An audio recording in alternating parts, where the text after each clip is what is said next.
Masa depan atau future of education di masa pandemik. Pendidikan dan gelar sarjana dari dulu sangat didewakan oleh masyarakat kita. Bagi kelas menengah ke bawah, pendidikan bisa menjadi jalur tol untuk meraih kesuksesan. Contoh yang terkenal adalah CEO Google, Sundar Pichai, yang dari masyarakat menengah ke bawah sekarang menjadi CEO paling mahal di dunia. Karenanya sejak dulu kita sering dengar orang tua yang menjual sawah, motor, bahkan mobilnya untuk menyekolahkan anaknya. Saya masih ingat ketika mau berangkat kuliah dulu, ibu saya menjual kalung emasnya loh untuk biaya keberangkatan saya. So I love you my mom and dad. Nah, banyak kelas menengah ke atas bahkan sudah menabung lewat produk asuransi ketika anaknya masih bayi. Pendidikan memang semakin mahal dan komersial. Well, thanks to inflation dan pelemahan rupiah, kenaikannya kadang lebih cepat dari kenaikan penghasilan kita. Beberapa negara seperti US, UK, Australia memang menjadikannya sebagai industri unggulan. Contoh tahun 2019, kontribusi pendidikan tinggi untuk ekonomi Australia itu adalah 37,6 billion. Dan merupakan largest service-based export dan menghidupi 240.000 pekerjaan. Bisnis dan pertumbuhan ekonominya itu yang terdampak positif itu mulai dari properti, konsumsi, tourism, dan lain-lain. Nah, pendidikan tinggi sebagai satu industri atau investasi bagi orang tua. Dengan begitu mahalnya biaya pendidikan tinggi, tentunya masa break-even point-nya makin lama. Orang tua contohnya harus menyisihkan sekitar 4 miliar untuk uang kuliah dan biaya hidup untuk anaknya mendapatkan gelar S1 kuliah di Australia. Break-even point ini makin lama karena anaknya kalau main-main gimana, nggak serius kuliahnya. Atau kita lihat di era automation dan disruption ini, anak bisa salah pilih jurusan. Atau skillnya menjadi kurang relevan ketika mereka lulus. Hari ini saya mengundang Dave Christian nih datang untuk ngobrol-ngobrol ya. Thank you Dave untuk udah kesini. Dave ini mahasiswa Indonesia semester 5 yang sedang kuliah di Santa Monica College ya. USA di LA ya itu ya. Di LA. Ya. Wow. Dan kamu ambil jurusan apa Dave? Saya ambil jurusan film production. Wow. Kamu punya pilihan ini sesuatu yang unik ya dan gak banyak yang milih itu ya. Yeah. Wow. Oke, nanti kamu cerita Dave. By the way, saya suka sekali sama kota Santa Monica. Kamu nih pilih Santa Monica karena kamu suka kotanya atau suka jurusannya Dave? Majority sih gara-gara majornya sih, soalnya kan kalau perfilman pusatnya juga di LA kan. Oh memang di sana ya. Yeah. Oke. Saya ingat dulu jalan-jalan di Santa Monica itu ada banyak toko-toko, kafe, Starbucks, ada border store di sana ya. Oh, it's very memorable lah waktu itu ya. Nah, Dave, kamu sejak Mei 2020 itu saya dengar kamu pulang dan kuliah online ya karena COVID-19. Ya benar Om. Bisa cerita nggak gimana? Pertama balik gara-gara di US-nya itu makin parah, itu udah kayak mulai ada 50,000 cases a day. Ya jadi kayak harus dipaksa balik lah sama orang tua. Orang tua sangat khawatir. Iya, dari awal udah suruh balik terus sih, tapi aku tetap mau di US dulu selesaiin semester. Tapi gara-gara kondisinya makin parah ya udah aku akhirnya juga setuju lah dipulangin dulu. Ya tapi kuliah online sih kadang-kadang harus bangun jam 3 pagi atau jam 3 pagi. Ya, jam 3 pagi. Ya karena perbedaan waktu ya. Iya, benar. Ya. Bangun jam 3 subuh. Jam 3 subuh. Lalu kuliahnya berapa lama? Tergantung sih, ada yang sejam setengah, terus juga ada yang kayak 3 jam, ada yang 4 jam. Ya tergantung kelasnya sih. I see. Wow. kamu kan sekarang udah di Jakarta nih, jadi ada perbandingan. Lebih serem mana nih situasi COVID-19 di Jakarta sama di LA? Kayaknya kurang lebih sama sih, semuanya juga Sama ambil seremnya apa sama nggak seremnya? sama-sama ambil precaution, tapi juga banyak orang yang kayak ignorant gitu, kayak nggak mau Banyak pakai, juga yang ignorant ya di sana. nggak mau pakai mask lah, atau kayak komplain kalau disuruh pakai mask. Tapi yang majority juga pakai mask lah, orang-orang juga ya, jaga jarak juga. Oke. Seperti kayak ini kita jaga jarak ya, Ya, hidupnya benar, ya. ya. That's right. So udah pulang di sini, jadi praktis gimana kamu ngerasain apakah kuliah online itu efektif buat jurusan film production? Sebenarnya kan kalau kuliah perfilman itu kan semuanya harus hands on ya, jadi harus kayak semuanya Ada banyak prakteknya ya. ya benar. Dan sedangkan kalau online itu berasa kerjaannya nggak gitu efektif. Pasif, you just watch kan, Ya, pasif lihat aja. kebanyakan gitu kan? passively ya, dan kayak kurang masuk gitu lah istilahnya, kayak nggak dapat banyak dari pengalamannya. So pasti berbeda, ibarat kata misalnya kita mau belajar renang tapi kita nggak nyemplung ke kolam ya. Ya, kurang Cuma lebih. suruh nontonin orang berenang gitu ya. Ya, I see, kurang lebih ya. So well, unfortunate ya, very unfortunate. Ya.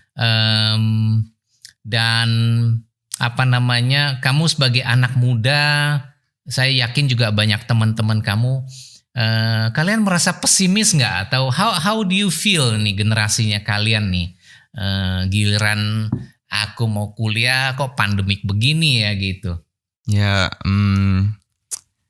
ya agak discouraging sih, kayak Discouraging. ya masalah begini juga harus balik, terus harusnya kan kuliah di sana, terus malah udah kuliah mahal-mahal, balik juga di sini akhirnya kayak ya emang kayak ya nggak nyaman aja sih, kayak Nggak harus nyaman ya. ngelakuin hal begini ya, tapi ya udahlah ya, Iya. harus make with it aja sih. Gitu ya. Kamu dengan pandemik ini, apakah kamu, apalagi misalnya contoh nih film, sekarang bioskop aja pada belum boleh buka kan ya? Oh, kedengarannya bukannya udah boleh buka ya, kayak Kemarin aku baca belum boleh lagi, tadinya udah boleh gitu iya. ya. Dan ya in general dunia hiburan yang rame-rame kan ini ya. So how do you see your future, the future of your industry? Sebenarnya nggak gitu ngaruh sih Om, soalnya walaupun kayak sekarang ini kan banyak film yang harusnya keluar sekarang tapi nggak bisa keluar, jadi sekarang keluarnya pun juga kayak di streaming service kayak Netflix atau gimana, jadi udah nggak dikeluarin di bioskop lagi kebanyakan filmnya. Jadi kayak film misalnya yang Disney punya ini barusan namanya Onward, nah itu langsung dikeluarin di streaming service Disney di Disney Plus. Oke, jadi strateginya aja, strategi distribusinya aja ya. Diganti aja. Yang di movie mungkin terdampak di bioskop, tapi di kayak digital channel malah masih mungkin naik ya. Tapi ya kayak emang kebanyakan dari hasil uang mereka sih emang dari jual tiket di film sih. Bioskop. Ya. Oke. Nah, kuliah di US. Beberapa orang tua juga mereka khawatir kalau ketika mereka pulang sebagai international student, orang tua yang di US, di Australia, mereka khawatir nanti dipersulit untuk balik karena ya katanya Indonesia juga coronanya cukup tinggi gitu kan. Iya. Waktu itu pas aku mau balik ke Indonesia pun juga kayak aku juga khawatirnya sih gitu sih, kayak takut nggak bisa balik ke US-nya lagi. Tapi ya lihat cases-nya di US makin parah, kayaknya mending di Indonesia sih daripada di sana ya. Gitu ya. Apalagi kemarin ditambah rusuh, banyak demo Black Lives Matter ya. Ya, untuk kebetulan aja aku udah pulang sebelum kejadian itu sih. Seberapa jauh itu demo-demo riot di LA itu dari tempat tinggal kamu atau kampus kamu? Deket banget sih Om, itu kayak jalan 5 menit juga udah di daerah situ. Dan di sana demonya orang bisa nembak ya. Quite scary.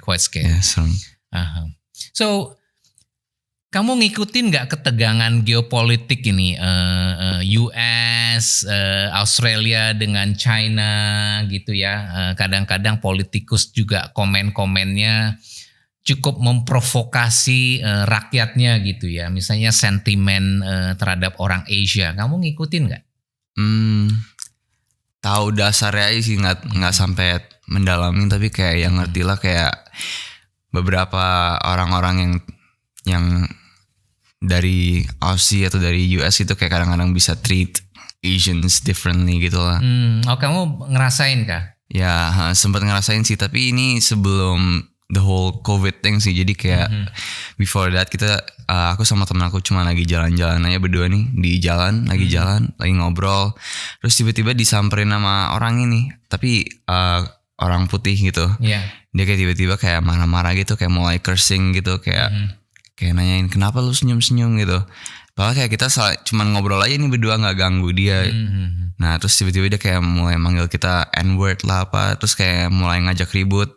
Ya kita juga bingung dong mau gimana, kita nggak ada salah apa-apa juga. Ya udahlah, teman aku ini bilang kayak ya udah pergi aja lah, cabut aja. Terus kita pergi gitu, dia masih ngelirikin terus ya. Tapi nggak separah apa yang diludahin lah atau dipukulin sih, enggak. Kalau teman-teman kamu yang lain gimana? Ada sih teman aku yang di LA juga. Dia lagi jogging nih kayak sore-sore gitu di taman, terus tiba-tiba ada orang cewek kulit putih juga gitu, kayak tiba-tiba datengin dia, terus kayak langsung ngecakar gitu tangannya. Dicakar gitu. Temen kamu cowok apa cewek? Kok ceweknya bisa nyakar? Cowok, temen aku cowok. Ya. Terus habis itu dicakar, habis itu dikatain kayak go back to your country gitu, kayak cincong gitu-gitu lah. I see. Very unfortunate ya. Yeah. Sometimes we are all human beings, tapi kadang-kadang it's politics gitu ya, actually yang divide us ya. Yeah. Kita berdoa mudah-mudahan keadaan membaik ya. Yeah, amin. Supaya Dave bisa kuliah lagi dengan cita-citanya ya. So tadi karena kamu jurusan perfilman, jadi juga yang harusnya banyak praktek gitu ya. Kamu ketemu masalah nggak kuliah online ini dengan Indonesia punya internet connection? Ya kadang-kadang suka patah-patah, tapi kayak the majority of the time itu kayak stabil sih. Jadi kayak masih bisa kuliah dengan normal, bisa interaktif dengan gurunya. Jadi Oke. Jadi pengalaman Om kemarin sempat ngasih seminar Zoom dari Melbourne untuk audiens di Jakarta, Bandung sama Surabaya. Karena PowerPoint saya itu banyak sekali videonya, gambar-gambar, sehingga bandwidth-nya juga mungkin butuh kuota yang besar. Dan di rumah yang pakai internet 4 orang, istri saya, 2 anak saya study from home, sayanya lagi Zoominar. Itu audiens yang di Indonesia bilang kamu punya PowerPoint tuh nggak jelas gitu. So saya buru-buru upgrade deh kuotanya gitu. Karena sebelum pandemi kan paling kita banyakan kerja dari kantor ya, bukan dari rumah. So that's the situation. So kamu balik, kamu punya rental di sana gimana? Harus terpaksa, soalnya kan kontraknya per yearly udah gitu bayar kan. Setahun. Ya udah harus kontraknya setahun. Ya jadi terpaksa harus masih jalan terus kontraknya sampai Agustus. Tetap harus bayar tapi nggak ditinggalin. Ya tetap harus bayar ya. Juga ya. Kalau di Kanada, Australia kan international students boleh kerja ya. Kalau di US gimana? Kalau di US nggak boleh sih Om. Kalau mau kerja pun boleh, tapi di kampus ya. Jadi kayak kerjaannya terbatas gitu. Oke. Dan itu pun harus dapatnya minimum wage. Jadi kayak $11 per hour. $11 per hour. Kalau di Australia $18 per hour. Much better. Ya. Itu pun jamnya cuma boleh kayak 8 jam per minggu. Per minggu ya. Per minggu ya. Oke. Australia I think 20 jam ya. Wow ya. So much better.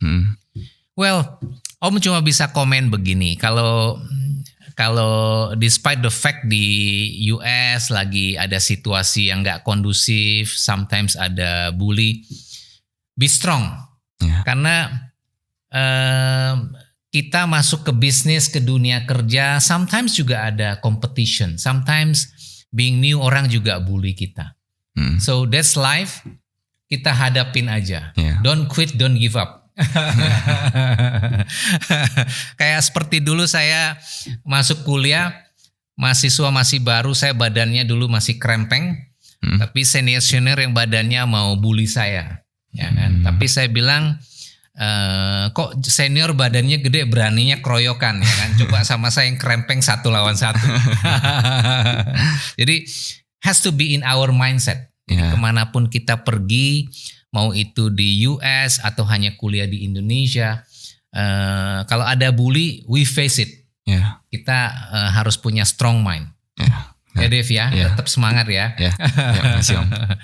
Dave, resesi ekonomi ini belum ada yang tahu berapa lama ya. Beberapa teman-teman saya yang orang tua yang lagi nyiapin anaknya mau kuliah tahun depan, apalagi yang mungkin tabungannya masih pas-pasan ya, dan mungkin bisnis atau pekerjaannya terdampak, mereka sangat dilematis loh, mikir. Lalu belum mikir jauh-jauh aku bayar mahal juga online gitu kan, seperti yang kamu bilang gitu kan, it's will different gitu. So kuliah memang mahal. Jangan salah pilih. Salah pilih bukan hanya buang uang tapi juga buang waktu. Ya benar. Dan 4 miliar itu kalau di zaman krisis ini nggak main-main loh ya. Kalau nggak serius sama pilihan kuliahnya, 4 miliar tuh bisa dipakai buat modal awal berbisnis. So that's a lot of money. Saya pernah lihat nih Dave, anak yang kuliahnya main-main, orang tuanya udah habisin 4 miliar, pulang dari kuliah, lalu dia bingung, terus masih minta modal lagi untuk bisnis sama orang tuanya. So buat orang tua, do your research. You can consult me with appointment if you need. Sebagai headhunter dan konsultan yang intens mengikuti job market, melihat disruption, melihat perubahan job yang begitu cepat karena automation. Mudah-mudahan orang tua bisa membuat well-informed decision untuk masa depan anak Anda. Subscribe di account dan kita akan bahas tentang AI, automation, dan jobs di episode mendatang. Thank you ya Dave untuk waktunya, sukses buat kuliahnya. Makasih Om. Thank you. Thank you Om.